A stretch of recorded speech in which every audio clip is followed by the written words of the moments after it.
Welcome to Vegan Business Talk with Katrina Fox, author of Vegan Ventures, Start and Grow an Ethical Business.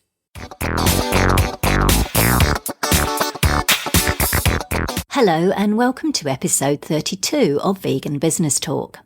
I'm Katrina Fox, journalist, media trainer and editor of veganbusinessmedia.com, the multimedia blog providing success tips for vegan business owners and entrepreneurs. In this episode, I interview Nil Zacharias, co-founder and editor-in-chief of independent publishing platform One Green Planet in New York.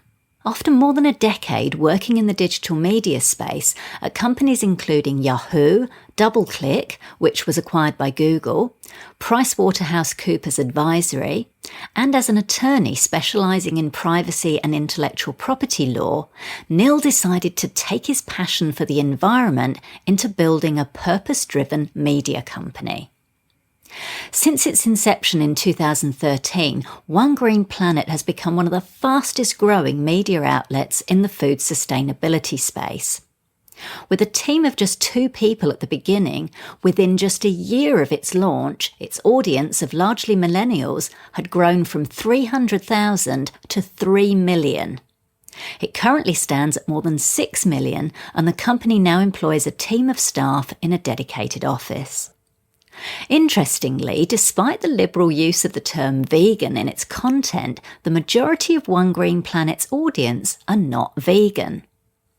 In April 2016, One Green Planet launched Food Monster, the biggest vegan recipe app, containing more than 5,000 recipes with new ones added each day. Nil oversees strategy, editorial and social media at the company and also writes about sustainable business trends. In this interview, he discusses the 2 key things an independent publishing platform that's short on money and resources needs to focus on to be successful, how narrowing down your focus and demographic helps you build a larger audience, why he decided not to go down the route of seeking external investors and how this has helped the brand grow, the one strategy that's essential to getting your content shared as widely as possible, why it's wise not to talk too much publicly about your idea before you've built something, especially if you don't yet know what your product or story is, the importance of measuring the impact of the content you put out and adjusting your strategy accordingly, and much more. Here's the interview with Nil Zacharias from One Green Planet. Hello, Nil, and thank you for joining me today. Thanks for having me. So tell me, first of all, Nil, why did you launch One Green Planet? What's your reason for doing this? I think a few years ago, I woke up to the fact that my everyday choices were responsible for the environmental crisis that we're facing. And what surprised me about it was that I lived most of my life largely oblivious, or most likely, I think, apathetic to the idea that I had any role to play in it. And I think the problem wasn't that I didn't recognize that the food system we have is broken, but I didn't feel like I had the power to solve it. And my first instinct was, the more I learned about it, I wanted to do something about it. And what I also recognize is that we live in an age where information is abundant and attention is scarce. And I think as a result of that, most of the important issues and facts related to the predicament that we're facing as a species of the planet, or even animals, tend to get lost or drowned in the media noise. And my goal was really, with One Green Planet, to create a purpose-driven media company that would slice through that noise and really be a catalyst for change. So our goal was simple. We wanted to create and inspire a movement that would lead people to make everyday choices that have the maximum positive benefit for them and potentially the minimum negative impact on the planet. And by the way we went about doing it was to shift the conversation away from all the problems, whether it was the cruelty in animal agriculture or the impact on various industries on the environment, but actually focus on solutions and try to be an empowering media platform that could shape consumer choices and hopefully grow this new conscious economy of companies creating better products, whether food or otherwise. And eventually, one of my goals is to really influence and shape policies, because that's usually the last thing that changes. Wow, that's brilliant. And that's actually one of the things that I really love about One Green Planet, is that it is so positive. And you're right, there probably was quite a dearth of media or blogs or of content that took that approach. Mm-hmm. So I really love that about what you do. Why did you decide to go with a media company? Well, largely because of my background. I mean, I spent most of my 12-plus year career in digital media. Although I did start off as my career as a lawyer, as an intellectual property lawyer for a couple of years. I moved into the digital media space. I worked for a company called DoubleClick, which was one of the pioneers in digital advertising, acquired by Google. I spent a few years in a big consulting firm advising media and technology companies. And then I spent 5 years at Yahoo, where I held a range of business and policy roles. So my background really is digital media, publishing, online advertising. And I spent, I think, most of my career sort of promoting, helping, using the power of digital media to reach people and change their minds on issues that I really didn't care too much about. And my goal with One Green Planet was to take all that experience and skills and apply it to something that I truly believe needed to happen. We needed a positive, empowering force that could reach the maximum amount of people using every trick, creative tool that is available in the online media space. And I think that's really at the heart of why I chose media. Fantastic. That's wonderful. So talking about media, so the media, I mean, my background is journalism. I've been a journalist for about 17 years. So I've watched, with interest all the big changes that are happening in the media landscape. Mm-hmm. And it's still obviously, changing as well. So obviously one of the key challenges for publishers of all kinds, whether it's online magazines, digital magazines, print, or, even bloggers or podcasters, one of the main challenges is to make their businesses financially viable and profitable. Now, obviously One Green Planet, you've got massive audience and seen obviously a lot of success in a short space of time. Can you tell me a little bit about, or as much as you feel comfortable in sharing, the kind of strategies that you use to make this happen? Yeah, I mean, we are not a typical media startup. I mean, we knew that inherently when we started off, that we were purpose-driven, which is, one would say, inherently restrictive. And we are vertically focused on, environmental, animal issues and with food at the forefront of all of it. So some of these could be looked as challenges, but really we looked at it as a real opportunity. While we may lack the resources, and we always have lacked the resources in the scale of established media companies, I think we make up for that we really try to make up for that by being hyper-targeted in the type of content that we created, and also in terms of the audience that we curated. And by that, I don't mean we were trying to narrow our focus and only reach a niche sort of subsegment of the market, but our goal was quite simple, and it's really a two-prong approach. One is, and that's what worked for us, and I can't say it will work for everyone, but we firstly focused on quality content. Our goal was always create the best possible product that people will love, whether it's presenting vegan recipes, only showcase the best ones, or writing stories about animals and the environment, only pick ones that will resonate with readers. So I'm literally obsessed with the idea of understanding how people consume media and respond to it and interact with it. And we use that information to kind of fuel the ideas that we come up with the underlying focus that everything must be of really the highest quality.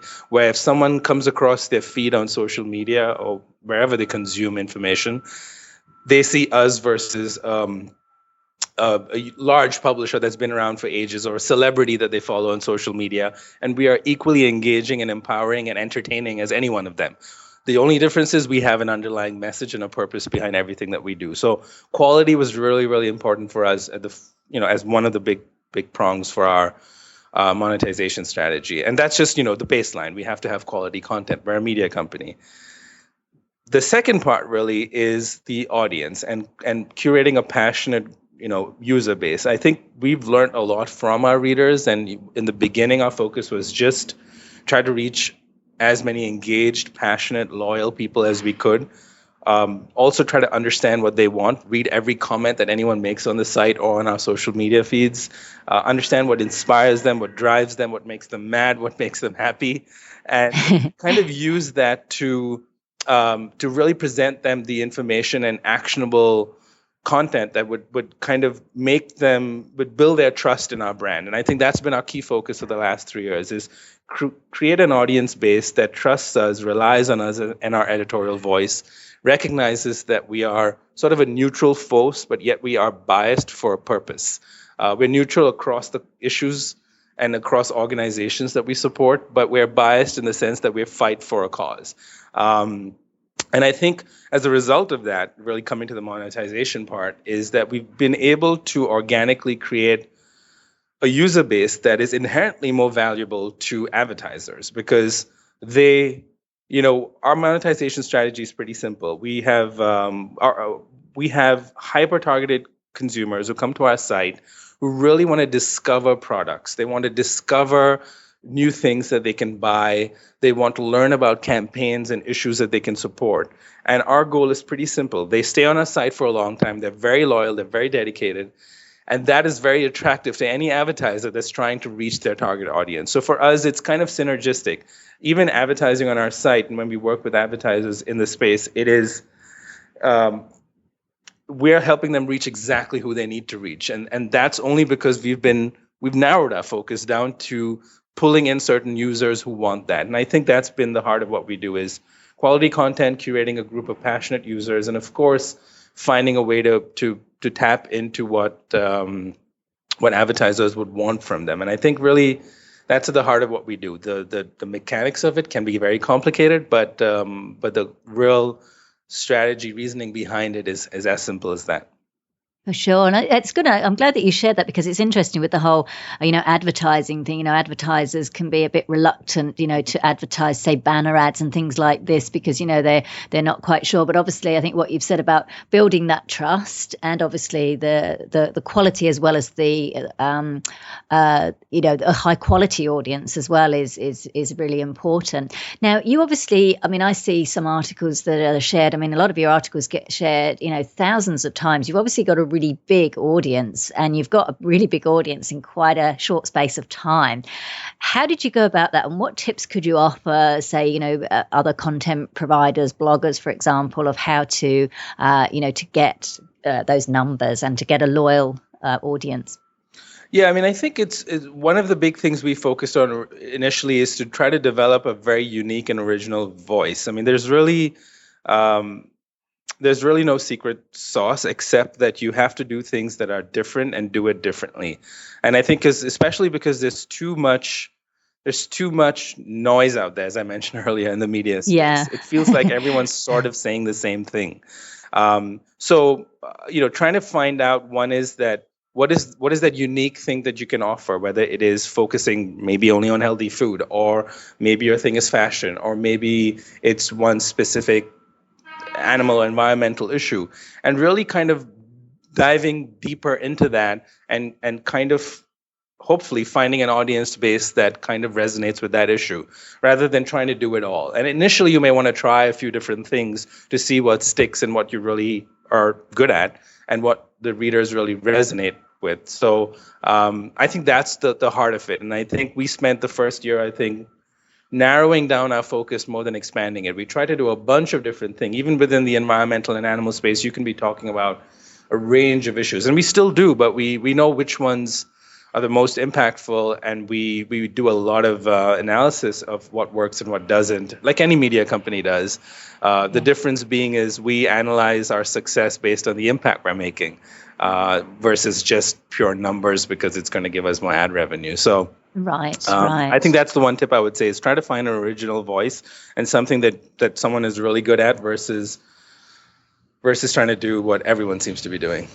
Yeah, no, that's really, really good advice actually about the whole niching thing. And I know I've done that myself before, and I had an online like social justice magazine, and it was so broad and it had all these categories, and it was just kind of too unwieldy. So I appreciate what you're saying about really kind of zoning in. And also I understand you've expanded into apps as well. You just recently launched the new app. So is that another way for you to reach the same audience or reach different audience, and also to add monetization to your business? Yeah, I mean, the last 3 years we've been really laser focused on creating a media company that captures the largest segment of consciously minded readers, largely millennials, young people ages 20 to 35. That's our core audience. And our goal has really been to develop and help them change their habits and create a real trusted web presence and a real diehard following that keeps coming back and keeps expanding at the same time. Our move into apps is sort of a natural progression. We've created, we started focusing on food very early on. One of our core underlying goals was that to connect the impact that food has on the environment. And when I say the environment, I think of it in really broader terms than just climate change. I think of the ecosystems that make up our environment, and it includes animals and the impact that we're having on species, whether wild or otherwise. And our goal was quite simple: make that connection and empower people to change their habits. And so we started focusing on vegan recipes really early on, and building a real blogger community and a archive of amazing vegan recipes, to the point where we 3 years in had 5,000 plus vegan recipes, and we're the biggest vegan recipe site on the internet. And I think mobile was sort of the next obvious step to go into, because people are using, half our readers are coming through mobile phones, and most people are using smartphones in the kitchen when they're cooking. And we wanted to create something that they could easily access and sort through recipes and find it. So it was a tool to further empower our existing user base, but also potentially, obviously, reach a whole new world of users who otherwise may have not discovered us.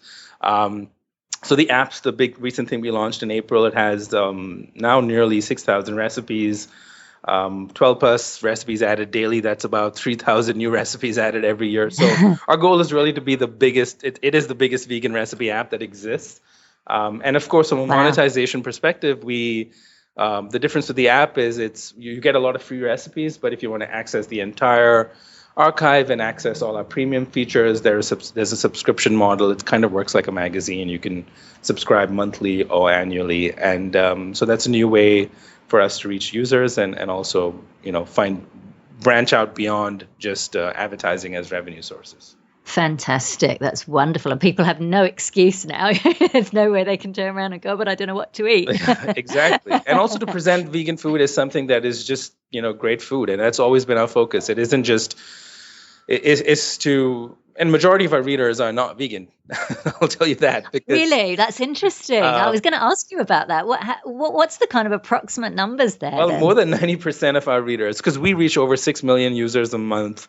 Wow. Majority of them are not vegan, and we know that based on emails we get, comments, based on feedback we've gotten, and I think that's because of the approach we've always taken, is to try to make this food, make this way of make conscious choices accessible to everyone, and that's our goal. It's always been that way. And people come because people are generally consuming less meat and looking for healthier, more sustainable, or compassionate options, and they find that in our site, whether it's our recipes or it's the articles that we write. So that's really been our approach, is try to reach more people, because that's the way we're going to make an impact. I mean, my goal isn't to create a community over here as much as it is to start a movement and to get more people to join in. Yeah. That's amazing. I didn't realize that it was that amount, that the majority of our readers would be non-vegan. That's brilliant. That's absolutely. So while we're on that subject then, in terms of marketing and the use of the word vegan, because, there's different schools of thought that, using the word vegan, even though it's become a bit more popular, it's still going to scare people off, and maybe we should use plant-based. And, there's different schools of thought. What are your thoughts? And can you explain either the use of the word vegan, how prominently you use it or not in your marketing materials? Yeah, I think firstly, we don't think of ourselves as a vegan business per se, because we aren't selling a vegan product. Our goal is broader. Our goal is to get people to rethink their daily choices and to help a new industry rise that's enabling this change. And the forefront of that new industry is, of course, the plant-based food space. I think the way I think of this, I think if anyone's interested in making choices or creating products that, as I said earlier, have maximum benefit and minimum impact, I think in this day and age, in 2016 and beyond, you will inherently have to make them free of animal ingredients or materials. It's more sustainable. It's more aligned with, I think, most people's values. I just think it's common sense. It's the right thing to do. We can call it vegan. We can call it good or better for you products. Call it planet friendly or eco friendly, whatever we may please. I think people get too attached to the label than to the underlying ideas behind it. Well, with that being said, we use the word vegan and we are not afraid to use it. So we use it all the time when it comes to food. I think it's the most accurate and commonly understood word to describe our food content. So whether it's our recipe section or Food Monster, our recipe app, it has the word vegan all over it, and we don't shy away from it. I think people understand it, especially younger people, and I don't think they're scared of it. I think they have less preconceived notions of it that are negative. And we talk to kids and we understand, we see the feedback they send us, and for them it's normal. This is just the right thing to do, and that's the way they approach it.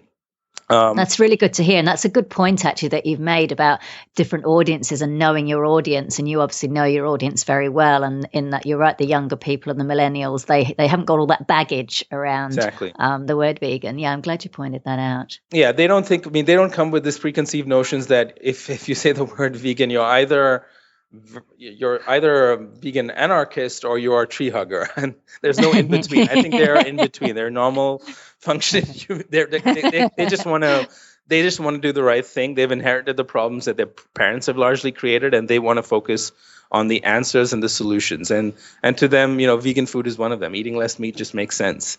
And we believe that vegan food is amazing, and everyone should be eating this way. But at the same time, we don't tell people to go vegan. And I'm going to explain that. And I think it's very important to understand that. I think we tell people to eat consciously. We tell people to buy consciously. We tell them to avoid materials and ingredients that are derived from animals and are inherently cruel and unsustainable.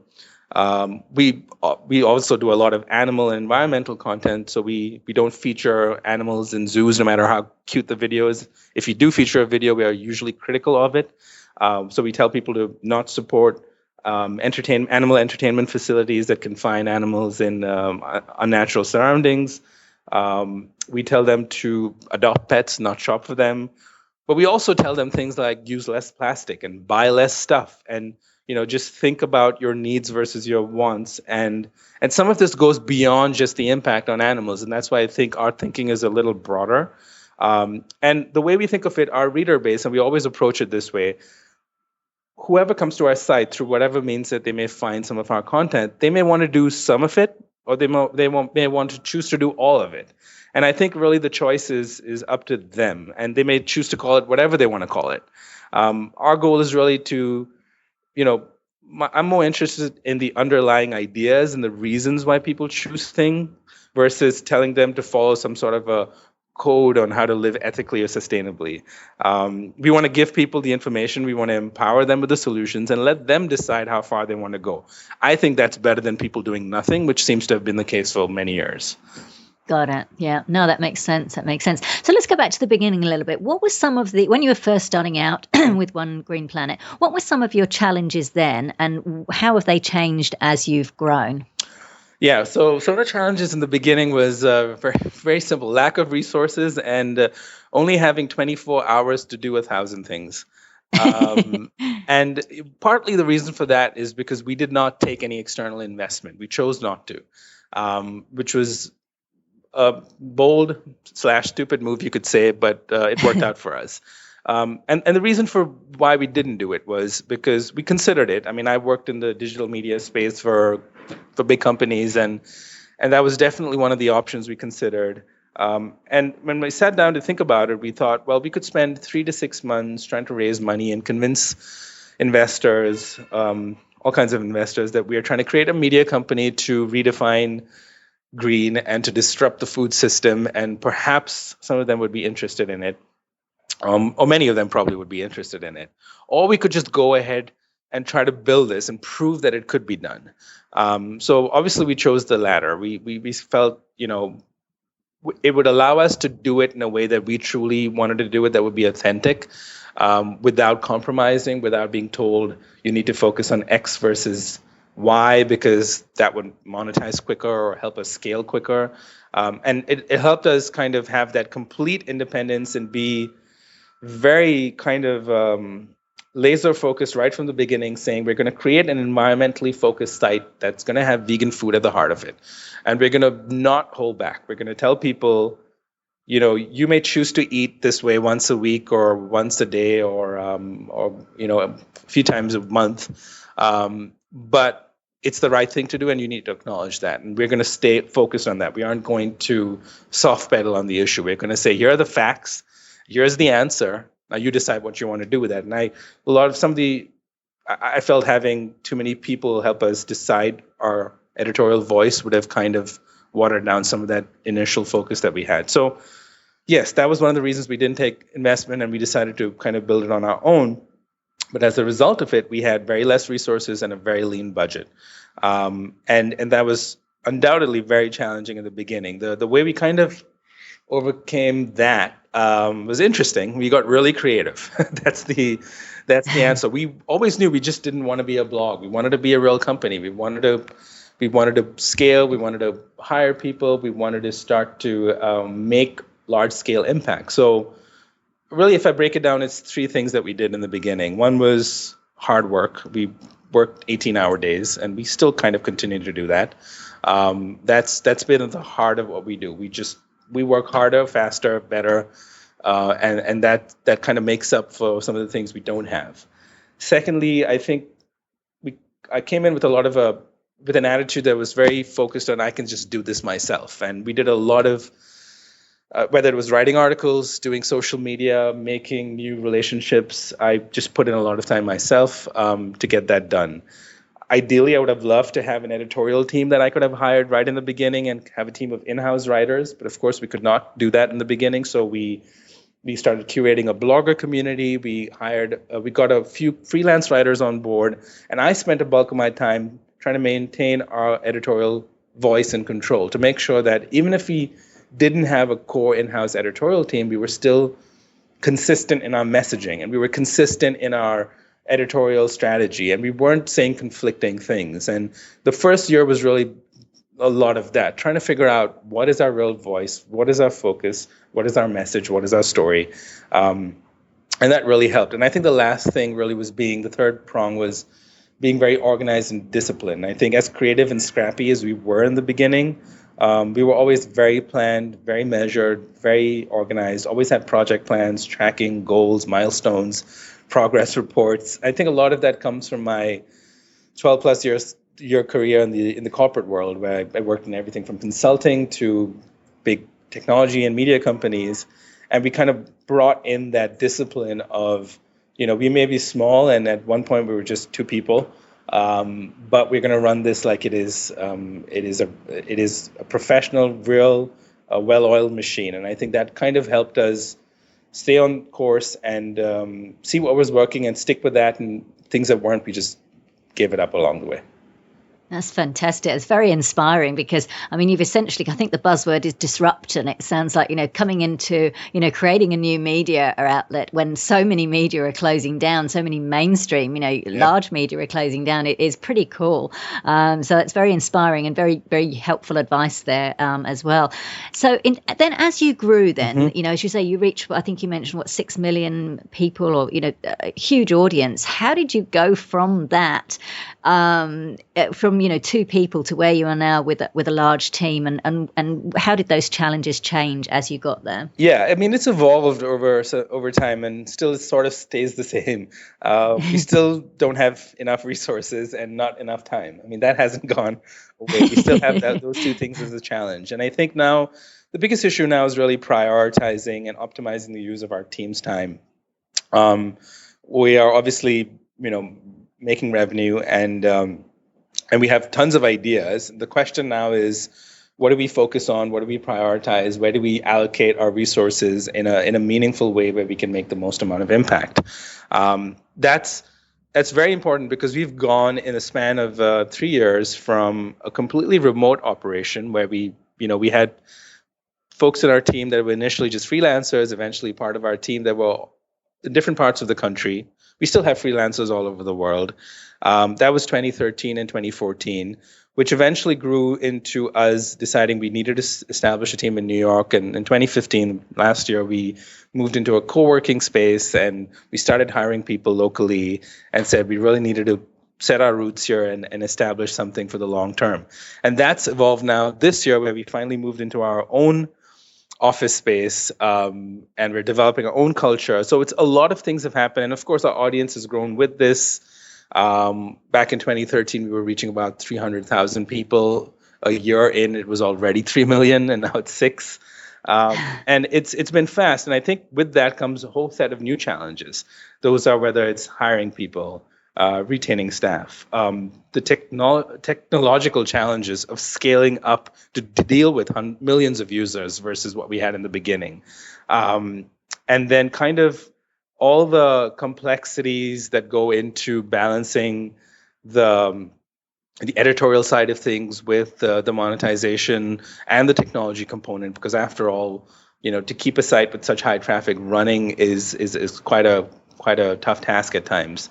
But the challenges are part of the fun, I think, and I think it's always something new, and I think I've learned to accept that I don't know everything, and we'll have to figure out things along the way. And that keeps it interesting. And we're always eye on the future. We don't settle for this, and we're really looking forward. Even with the app and some new initiatives that we're launching, we want to see how far we can take this, and that's what keeps it really exciting and makes the challenges sort of part of the journey, really.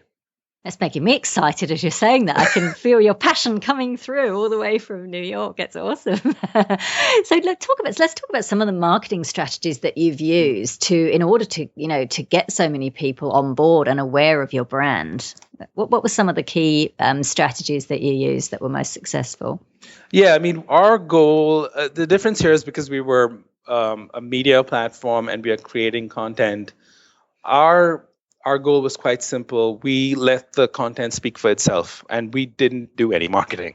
Honestly, for the first few years, and I think until very recently, we were just heads down in our laptops, trying to build this, trying to get it as big as it possibly could, to a point where we were, my head was slightly above water, and I could start to focus on, things like marketing and PR. So honestly, I can't really tell you if we used any marketing strategies. The things that we did really were use the power of social media, engaging content, and distribution to reach the most amount of people. So that's the key things that we've done. We've dabbled a little bit in public relations and outreach with the launch of our recipe app now. And we plan to do more of that with some of the new initiatives going forward. But it's really, I think, we're now at the phase where, and the reason for this is I'm a firm believer, don't talk too much before you've actually built something. And I think that's a mistake a lot of businesses tend to do. And when they don't really know what their product is, what is their story, what it is that you're actually offering. And it doesn't work for everything. For some products, you do need to create buzz. In our case, we just needed to reach people. And the way to reach people was to create compelling, interesting, impactful content. And I think that's been our biggest marketing tool so far. And how did you reach them though? Because obviously you can create content, but then you've got to attract people too, or you've got to let people know that the content's there. So was it purely social media that you got it out? Initially, it was largely social media, I would say. Social media, building relationships. We work with almost every nonprofit in the environmental and animal space, building communities of bloggers, like our recipe blogger community, which, the more people you get involved, while One Green Planet is one company and is a fairly lean team, what makes it be is this distributed ecosystem of people that exist out there. Everything from our freelancers to folks within our blogger community to every nonprofit that we work with. We sort of started to become their extended media and communication platform because we kept growing. We kept picking the most impactful stories. We kept helping their campaigns reach more people. And as a result of it, we kept growing ourselves. So it's a very I see. synergistic kind of, A lot of collaboration, I'm exactly. I hearing. mean, I think that's Yeah. been our approach, is that we were a new kind of activism platform. We're not a animal or environmental nonprofit. We always said we're a media platform, we're a media startup, but we're focused on a cause, and we're focused on furthering that cause. And we work with everyone in the space to use our skills, which is creating really compelling, impactful, viral content, and mix that with whatever campaigns everyone's doing, whether it's Sea Shepherd to Greenpeace, to whichever environmental organization that may exist out there, and amplify their message and help them reach people. And do the same for recipe bloggers and folks within the vegan food community as well. And that kind of enabled us to kind of create this extended sort of ecosystem that really fueled our growth. So really, I think that's been one of the things we've done. Brilliant. No, I like that. I'm really loving that collaboration aspect of it. That makes sense now, because I must admit I was curious. I'm kind of like, how could you grow from, a 2-people team to like 300,000, 3 million, 6 million, without having a massive marketing budget. So, but it makes sense that, you use social media along with making these collaborations. That does make a lot of sense. So thank you for sharing. Yeah. that. And I think that's more, and our goal was always to do, of course, initially we thought, should we spend on Facebook advertising? And we didn't have those kind of budgets to even do that. So we had to be very creative and really, and I think the advantage of being that way is that we built really an organic user base. And our user base is people who are fans of ours on Facebook, which is almost nearly about 1 million users now. Yeah. And other social platforms just came there because they liked the content. And they stayed because they found it interesting, and they shared it and more people found it. And that, one could say that is a longer road to growth. But to me, back to what I said earlier, it was about curating the right kind of audience, because I'd rather find one targeted user who really cares about this stuff and really wants to discover the things that we're talking about or learn about the brands we speak of, rather than just reaching a mass of users and just slapping 10 ads on a page so that we can make money out of it. Yeah. So I think that makes what we're really trying sense. to do. We want to make an impact. We just don't want to be any other media company. Exactly, because there's a lot of people out there kind of, it seems like everyone's kind of a content creator, but it makes a real difference when you actually take the time to create really good, high quality content, rather than you say just kind of throwing anything up there just to make money. And I think you're a really brilliant example of doing that. So it's very inspiring. I'm loving hearing this story. This is great. So Nil, for those of people who they aspire to run an ethical business, a vegan run business, but at the moment they're still employed, what advice would you give to them, or what are, in your opinion, are the key things they need to take into account before making the jump from employed to self-employed? Yeah, great question. I think it's really like any other business. The same rules apply. But if you do want to succeed in a business by offering a vegan product or service, or whatever it may be, I think the important thing to consider is to try and create something vegan that isn't just for vegans, but for everyone. So make something that everyone will want, and of course people who are vegan will want it too. That's at the heart of it. And I think it applies if you're creating an eco-friendly product or a better for you product or a healthy product. Firstly, create something that is of value, that's going to be attractive to a lot of people. And I think by doing so, you are truly helping the cause. And I think this applies to a food product, it applies to clothing, it applies to if you're writing articles or creating art or whatever it may be. I think the important rule is figure out what it is that you can create of value, that also happens to be inherently better for animals and the planet. Those are the things that really have the greatest chance of success. Because otherwise you can say, I want to follow my passion and do this, but you will end up struggling to find that consumers, the consumers. You're going to struggle to find that user base that really resonates with this, and you're going to struggle to grow. And I think the good part is we're finally at a time where more people want to eat this way. They want to buy better. They want to make more conscious choices. And I think our goals really need to be to create something that's firstly a good product and also happens to be good for animals and the planet. And hopefully that resonates with a lot of people. That would be the first thing to do. And of course, if you're going from employed to self-employed, you've got to make sure you have planned it, plotted out what you're going to do, thought really about the execution steps before you start and go ahead and do it. Because the last thing you want is to merely have an idea and go with that, because ideas are all around. Ideas are nothing without a plan to go ahead and do it. And lastly, a plan is useless without really making a list of things to do and then just getting it done. And I think those are the three. If you have the idea, make a plan, make a list, and just get it done. And I think if you follow those simple rules, you can kind of do anything, and especially if you're creating something of value. Yeah, that's very, very good advice, actually. In terms of funding, then, now every business, even an online one, has some startup costs. And I know you mentioned you chose not to have an external investors. What were some of the methods then you used to get started, if you feel comfortable sharing that, and that you found to work well as a startup? I think it worked for us because of the nature of our business. Is our startup costs were very low, and I think we kept them low. We could have, of course. I mean, there are companies that are media companies that are smaller than us, significantly smaller than us, that have blown through $4 or $5 million in a year or two. So, of course, more money you can use, but I think we put very little money into it. We put our own money into it in the beginning.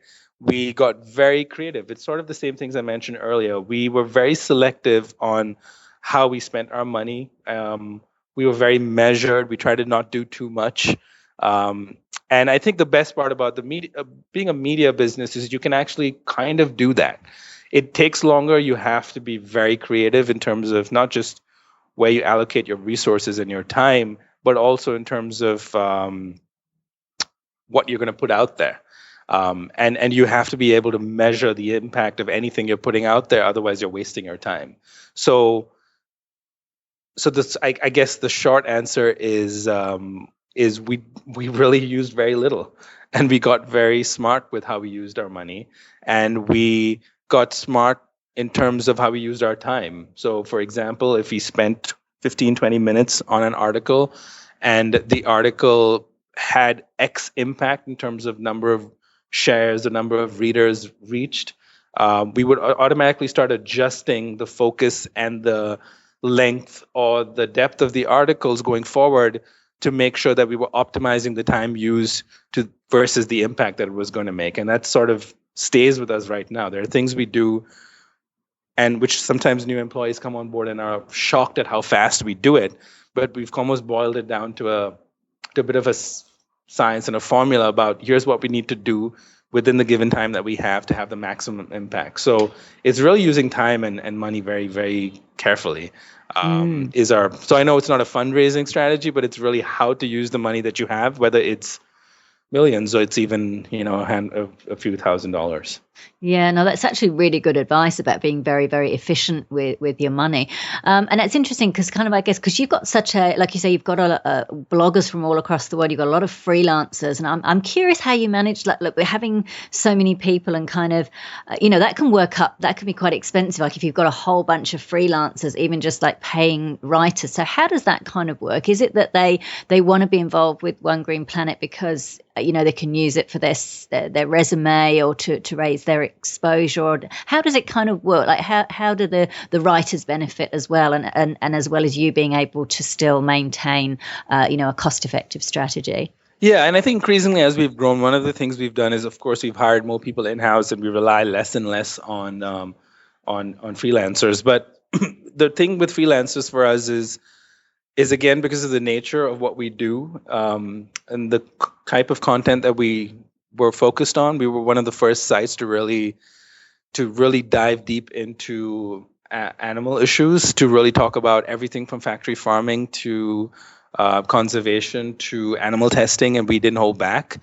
Is we were finally giving a lot of people who really wanted to have their voice heard an opportunity. So most writers approached us, and people would be more than happy to write for us, even if we weren't paying them. But we did, and I think the reason for that is we think we're in a space where people do this because they have a passion for it. They want to make an impact. They want to use writing as a tool, their words and their voice as a tool to reach people and hopefully empower and inspire them to do something. And I think we gave them that platform, and that goes for freelance writers, that goes for this recipe community that we've built.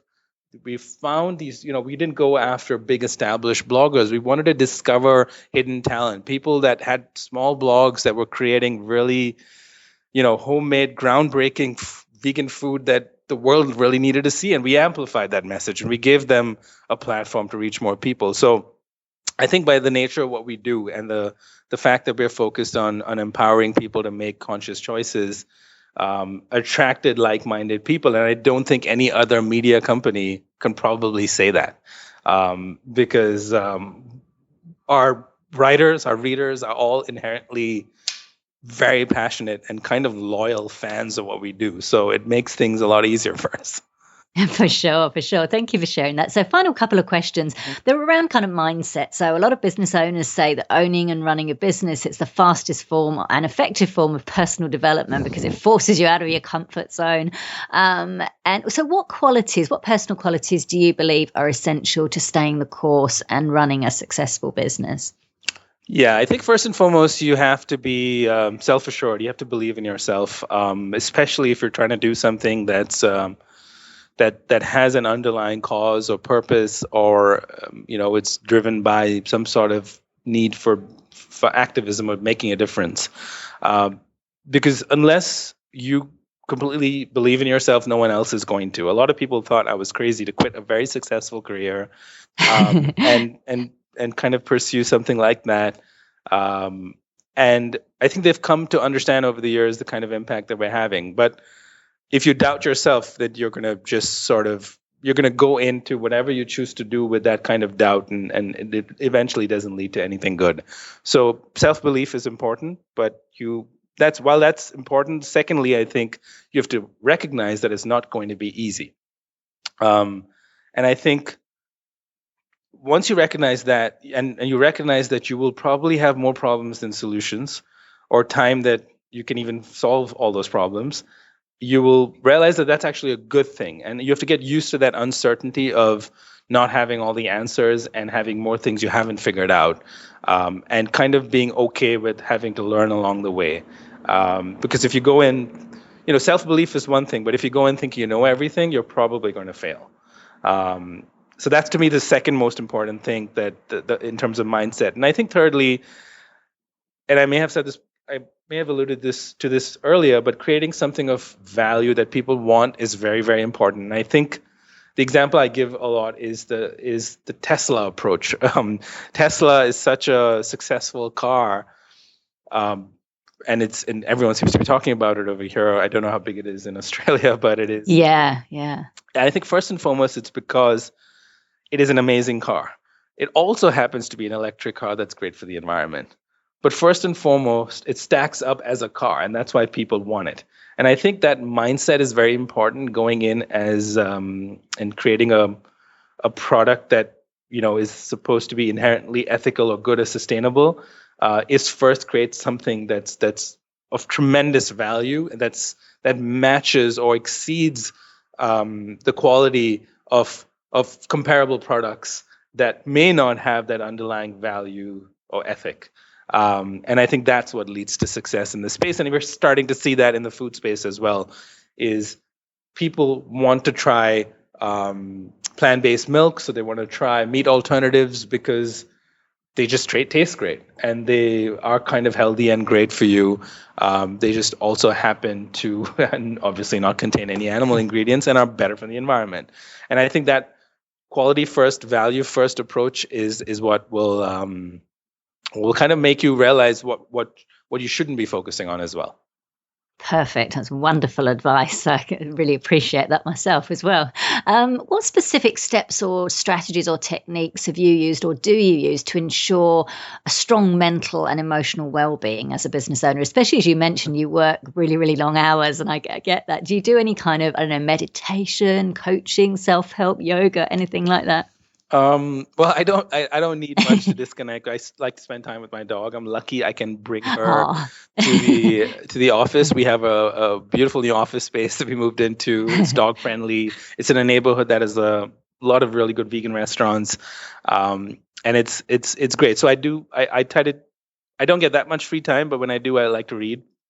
I do try to meditate, but it's mostly I try to focus on doing things with some sort of intention, even if it's something mundane. And I think it sort of helps sort of center you and makes you, because you have to keep that enthusiasm and stay fresh. I wake up every day really excited to do what I do, and even if it's after very few hours of sleep, it's to try and find those small pockets. I don't need too much downtime, but when I do get it, I make the best of it, and I think that's very important, especially given I mentioned you tend to deal with more problems than solution at any given day. It's important to find that space. Absolutely. What have been the key lessons you've learned through running One Green Planet? I think my goals with One Green Planet initially were pretty simple. I wanted to do great work that makes an impact and do it with people that I like to be around. And I think over the last 3 years, I think I've learned that, and I've said this, I think I've learned to accept that there's more I don't know that I know. I've learned to accept that I will make mistakes. That's a key lesson, that things always don't happen how and when I expect them to. And most importantly, I think I've learned is that giving up is really not an option, is to, if things don't work, to improvise, to keep fighting, to eventually try and be persistent, and it eventually leads to me getting there. And I think that applies at a personal level as well as professionally. And it goes back to the self-belief thing. You just have to, when things don't work, you have to recognize it, but you have to keep pushing forward and not compromise on what it is that you truly want to do this for. And I think that's been a key lesson I've learned. Wonderful. And just finally then, what's your long-term vision for One Green Planet and yourself? Well, I'll try to simplify this. So I think it's, if I could boil it down, I think to one thing, it's animal agriculture is the single most destructive industry on the planet. What I'd really love to see is to, within my lifetime, to see this industry be largely obsolete or at least in significant decline. And I've realized in the last 3 years that I'm not alone in that thinking, and there's really talented, brilliant people working towards the same goal.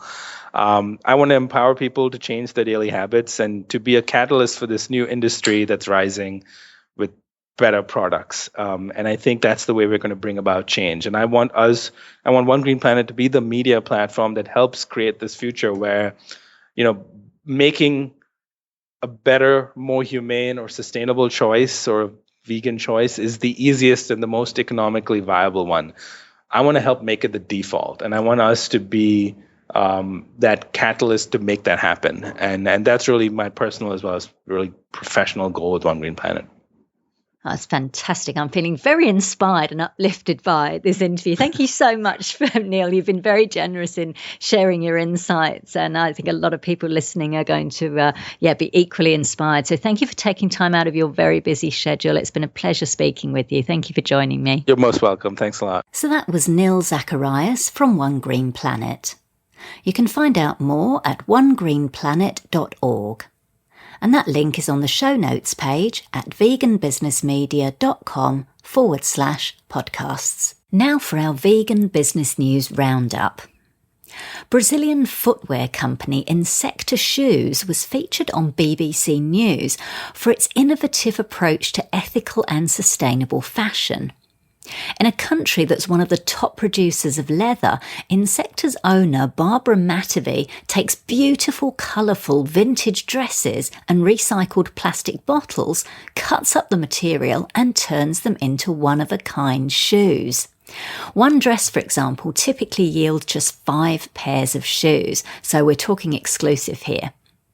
Matavy uses the term eco-sexy to describe the brand, saying that while it's important to have an ethical, sustainable product, it also has to be beautiful and have sex appeal.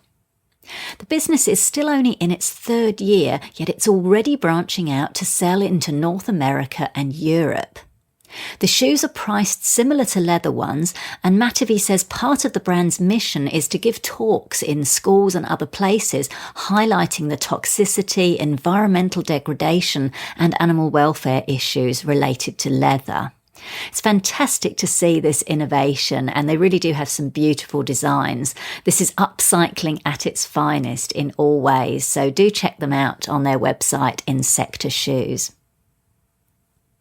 Retail sales of plant-based foods and drinks in the US grew 3.4% to $4.9 billion to 12 June 2016, according to research by SPINS, reports Food Navigator.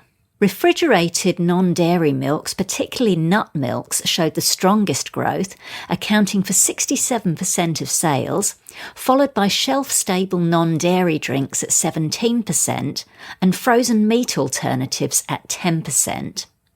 Refrigerated meat alternatives, non-dairy cheeses and tofu each accounted for around 2% of sales. Spin's strategic alliance manager Cora Lazarski revealed that plant-based foods are growing the fastest in the natural channel, up 10.7% to $207 million to 12 June 2016, followed by the specialty channel, up 7.5% to $90 million, and the multi-outlet conventional channel up 3.4% to a whopping $4.6 billion. Now, to put this into perspective, growth for the total market of groceries and drinks was just 1.7%. So it's great to see the plant-based food sector continuing to grow. Several developments are taking place in the vegan burger world. Firstly, the Big Mackinnis burger was a major hit at the annual Rib Fest in London, Ontario in Canada, reports the London Free Press. Based on the McDonald's Big Mac, it's the brainchild of entrepreneur James McInnes, founder of Globally Local, which sells organic and locally sourced produce, along with vegan products including meat, dairy and egg alternatives. Secondly, vegan triplets in Washington, D.C. have been impressing the locals in 3 of their pop-up outlets, reports DCist. Roni, Ron T and Roneka Jacobs have gone all out with putting vegan front and centre of their brand, 3 Twisted Vegans. Fabulous name. DCist reporter Rachel Sadin said their OG burger was easily the closest experience I've come to having meat in many years. In fact, if I'd eaten it blindfolded and someone told me that it was a Big Mac, I probably would have believed them. That's a fantastic endorsement. And thirdly, renowned chef and restaurateur David Chang has added Impossible Foods vegan burger, the one that bleeds, to the menu at his Momofuku Nishi restaurant in Chelsea, New York, reports NY Eater. You may remember in our previous episode of Vegan Business Talk, I reported that Chang had praised the plant-based burger on his social media, proclaiming it to be the future of food and even more delicious than its animal-based counterparts. So it's all happening on the burger front. And this is so good because it really breaks down the myths about vegan eating. I know there's a large part of the plant-based lifestyle that's focused on health, but we have to acknowledge that a large part of the population love their burger and chips, or fries as they say in the US. So if we can give them delicious vegan alternatives, then bring it on. Biotech firm New Wave Foods is developing a kinder and more sustainable alternative to shrimp, made from algae. And the product is so similar to actual shrimp that Google's chef has pledged to switch to it in the first few months of 2017, reports Wired. The shrimp industry has proved to be bad for people, animals and planet. Shrimp farms destroyed 38% of the world's mangrove forests, while human trafficking and slavery have found to be at the heart of shrimp farming and the seafood industry in general. A mixture of plant proteins and algae, the creation of New Wave's product involves no fishing, no nets, no fish, no mangroves, no slavery, and of course no shrimp. Now, one of the key challenges the company faces is convincing people to try the algae, which many people think of as pond scum. I'm really loving these innovative solutions. We have to leave our oceans alone and stop fishing, and this really is a fantastic development, and great that, a major company like Google is so open-minded to taking these products on board. Now, this week, the absolutely fabulous movie premiered here in Sydney, Australia, where I'm based. And I went to see it and I absolutely loved it. I love Patsy and Adina, and it was real laugh out loud stuff. What's that got to do with vegan business news, you might be asking? Well, a woman in Wales in the UK has opened a vegan market and called it absolutely fabulous. I love this. Sue Thomas brought together around 30 stalls featuring pizza, mac and cheese, ice cream, milkshakes, donuts, brownies and lots of other goodies at the Sunday market at Plainswood Community Hall in Cardiff on the 31st of July, reports Wales Online. Thomas told the website, "If I said come along to my fair and I didn't tell you it was vegan, you wouldn't know. That's the beauty of it." Now, well done, Sue. Again, this is how we entice people and blow their minds and their taste buds with delicious veganised alternatives to foods they know and love. So this is an idea that is really, wait for it, absolutely fabulous. Finally, I'm so excited to announce that this podcast, Vegan Business Talk, has been nominated for a Veg News magazine Veggie Award. I'm really honoured because there are so many amazing contenders in the category of favourite podcast, including some wonderful, long-standing and popular vegan and animal advocacy podcasts. I'm thrilled to be included, and I'd like to give a huge thanks to all my guests to date who really make the show what it is. If you'd like to vote in the awards, and it's definitely worth it because there are prizes available, head over to vegnews.com. Alternatively, you can find a direct link to the awards voting on the show notes page at veganbusinessmedia.com/podcasts. So that's it for this episode of Vegan Business Talk. Thank you so much for tuning in. If you enjoyed the show, please consider giving it a review and a rating on iTunes or any other platform you're listening on. I'm Katrina Fox from veganbusinessmedia.com, and I look forward to catching up with you in the next episode. Bye for now.